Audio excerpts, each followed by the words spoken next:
You guys being here. Obviously already been prepping for a little over a week for a great Louisville football team. A lot of talent, a lot of NFL talent all over the entire roster. Very well coached football team, very physical, fast, explosive. They've got probably the most and more an abundance of proven playmakers on their football roster right now, and certainly they find a way to get them the ball, but it's not just relegated to their skill guys. I mean, they've got really good, athletic, big offensive linemen. Their running backs get downhill, can get outside, through you, around you. Their defensive line has been extremely disruptive. Top 10 red zone team, both offensively and defensively. Top defense and total defense in the conference as well. And certainly they've battled a lot of balls, gotten their hands on a lot of interceptions as well. I believe they lead the conference as well in passing defense. So, again, just a really, really good, really talented football team, and a tremendous opportunity for our team on Friday night. It's funny because we often think of Jeff's teams as not one-dimensional, but he's an offensive coach, and that's how they won a lot of games, is with playmakers on that side of football. But he has a lot on defense too. How much do they sort of jump off the sheet at you? Yeah, it really pops. It's as a complete of a team as we have faced or will face all year long, both in their play style and in their talent levels. They have done just an excellent job forcing negative plays, disrupting the schedule of the offense. They just play really hard, really fast. They communicate really well. They give you a number of different looks, both up front and on the back end, disguise their coverages really well. And they get to the ball with bad intentions. They force a lot of turnovers, but just a really impressive football team. And just speaking of Jeff Brom on the offensive side, he praised him this morning on the radio. The last two games against him, they've been high-scoring, back-and-forth games. Just what did you learn about his play-calling style, the way he works in the last years of playing him? It's a lot of respect for him. I mean, he's one of the best, if not the best, play caller in college football, and has been doing it for a long, long time. And again, they just do a great job with their personnel, with their football team. How'd you come out of the pilot in terms of personnel and getting work done and the balance of rest versus building stuff? I think over the years we've found a pretty good formula, one we feel comfortable with, where we're getting the right amount of both. We're also investing in strength and conditioning and nutrition and recovery. Modern day, in terms of that, is just taking on a whole new life of its own, right? The ability to get your players to optimal levels as it relates to readiness and physicality and whatnot. But we did practice, and we practice hard. But we invested in what we're doing schematically, what we've done well, what we haven't done so well.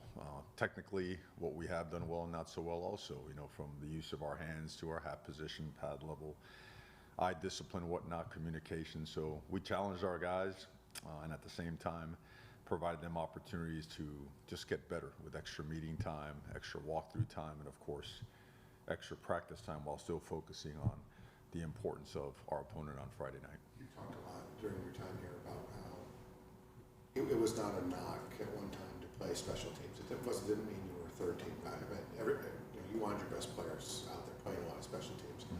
The value, I forgot to ask you last time we talked to you a week ago, but the value of what Wesley did on the hands team at Florida State, just to have somebody make those two game-saving plays when you really think about it, the importance of having veteran guys, really good players who contribute on special teams. We do. We have a lot of our frontline guys, when I say frontline guys, starters or contributors all over special teams, because it can never be that phase that you do in between offense and defense. Coach Johnson would always tell us, you got to win 2 or 3 phases to win the football game.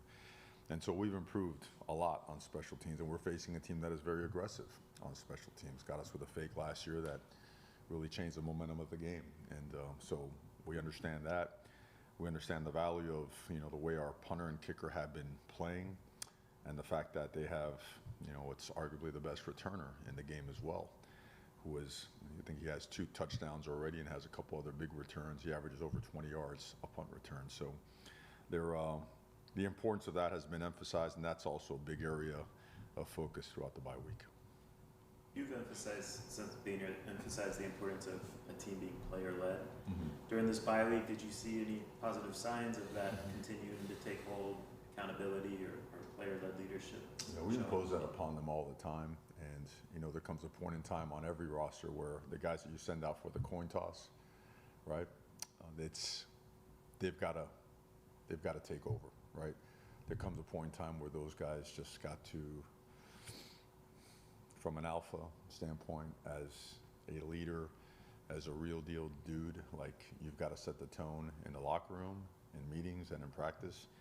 And we're seeing that more and more. This is a really hard-working group of dudes. They're tough, they're driven, they're really interested in just getting better and winning, and they have zero issues getting pushed because we push hard. You guys have been around practice, you see the way that we push.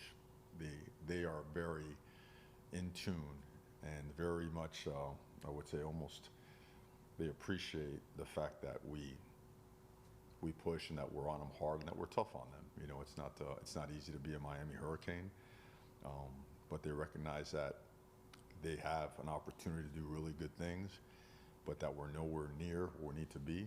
And the only way to get there is through working at it and accomplishing that throughout the week to make that carry over to Fridays and Saturdays.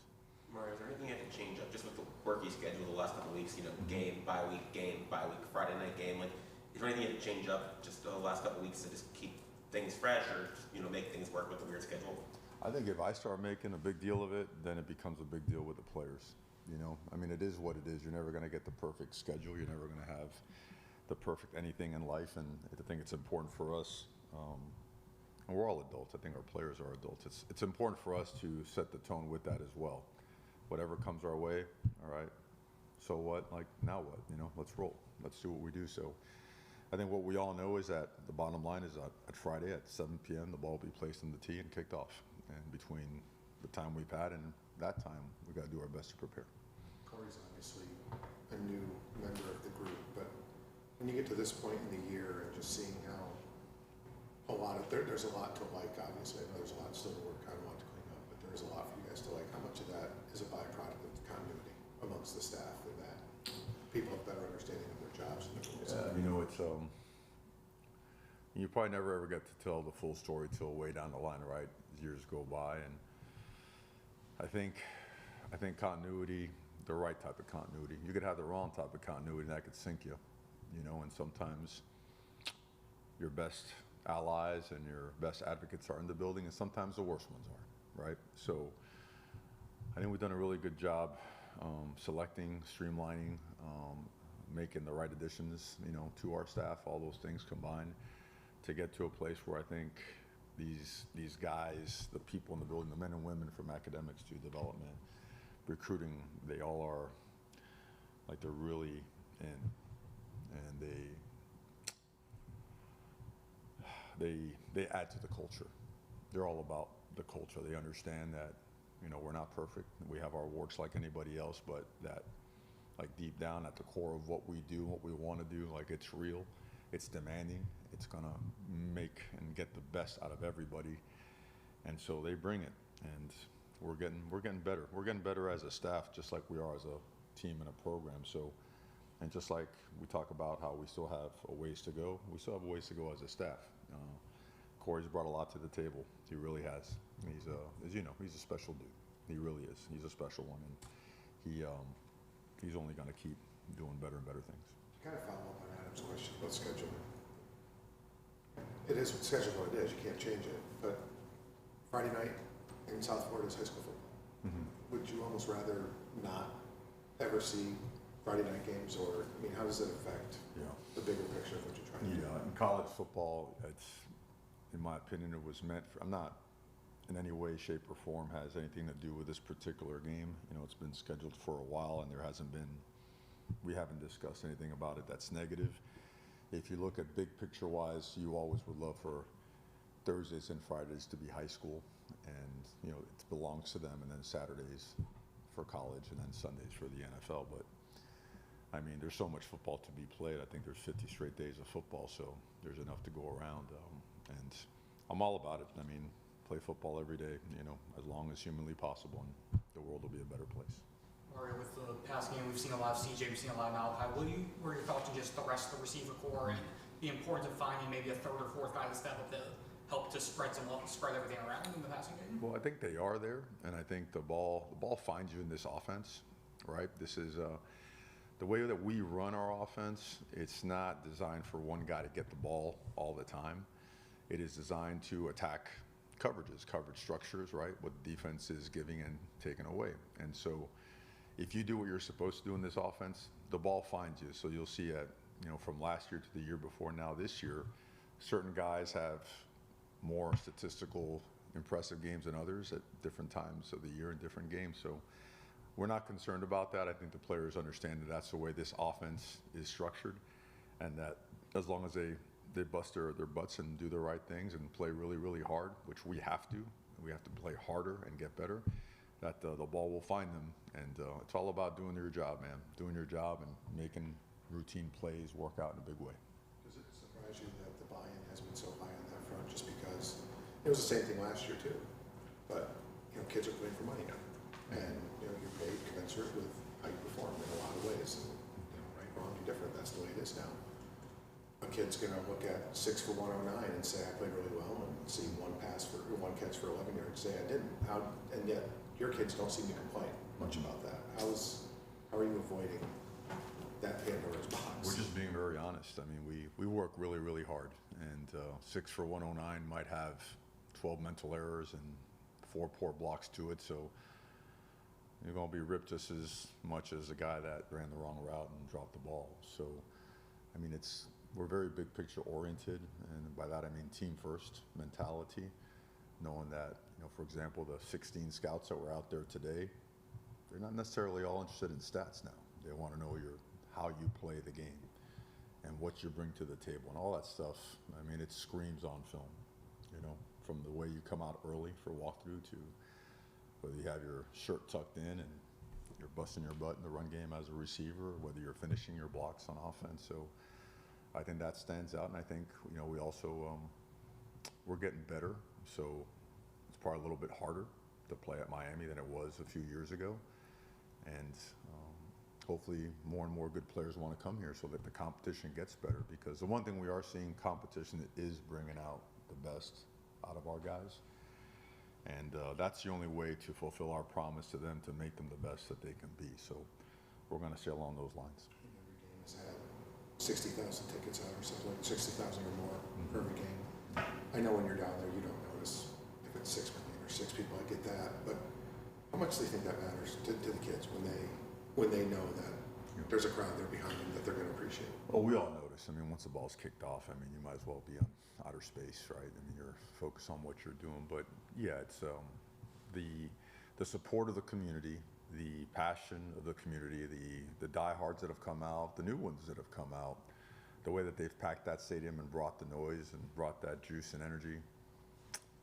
It's been awesome. And now, just like, we have to continue to get better. And when we do some good, sustain that energy, that's what we need out of our fan base as well. We got to bring it, man. We play some really good football teams. Hard Rock is a place that we take a lot of pride in, going in there and playing well for our people, our families, our community, for the Canes, right?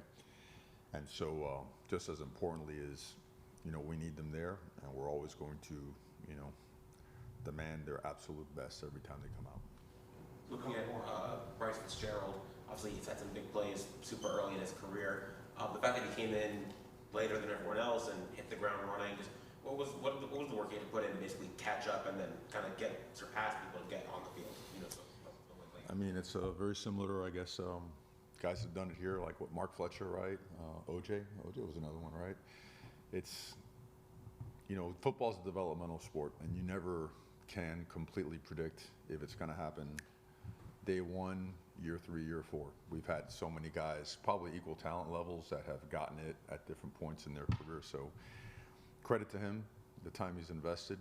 Credit to him for his ability to really turn it up when he was demanded and called upon in practice to perform and go out there and do it against, our frontline players. So, and he's only getting better as well. He'll tell you right now, there's so many parts of his game he's got to get better at. So, work in progress.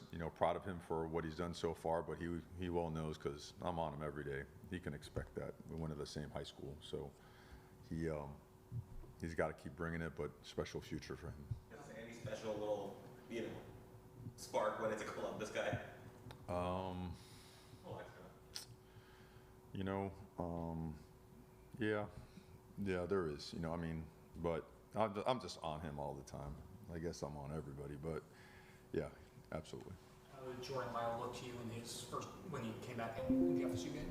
I think he's close. I thought he was close last week. I think he's there now. Excited to see him be fully healthy and go out there and play to his capabilities. People forget that game one, and all those guys are co-starters to us. But when we rolled out there, he took, the first couple snaps against Notre Dame. He's a special player. Football hurts, man. Football hurts, and, you get nicked up, you get banged around a little bit, and sometimes you could play through it, and sometimes you don't look as good playing through it, and some things take a little bit longer. His took a little bit longer than expected, than even he expected, but it was never a matter of him not trying. He's always worked his butt off. He's a tough-ass dude. He's a driven guy. He's a team guy, and he's ready to roll, so I'm excited to see him.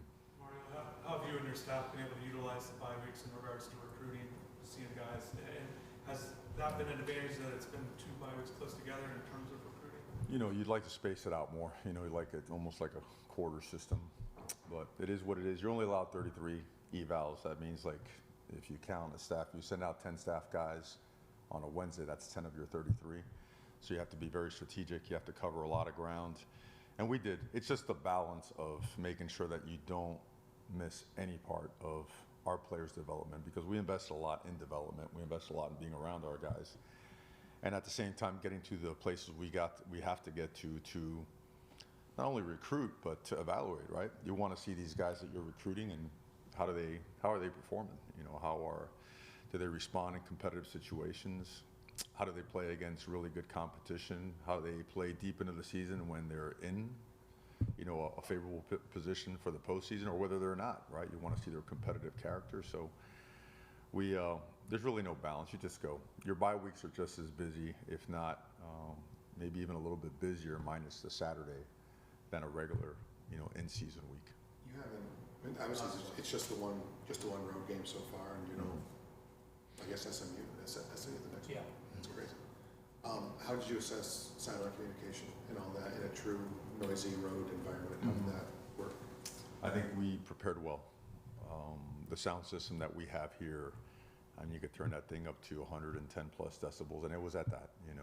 We always research how loud a place can get, and you just, you drown out any potential verbal communication that your staff and your players can have. We make it very difficult on the staff and players, to the point where they're upset, throughout practice, and good. Need to be upset, need to be pissed, need to find a way to make it work, because when we left that stadium, everybody was like, damn,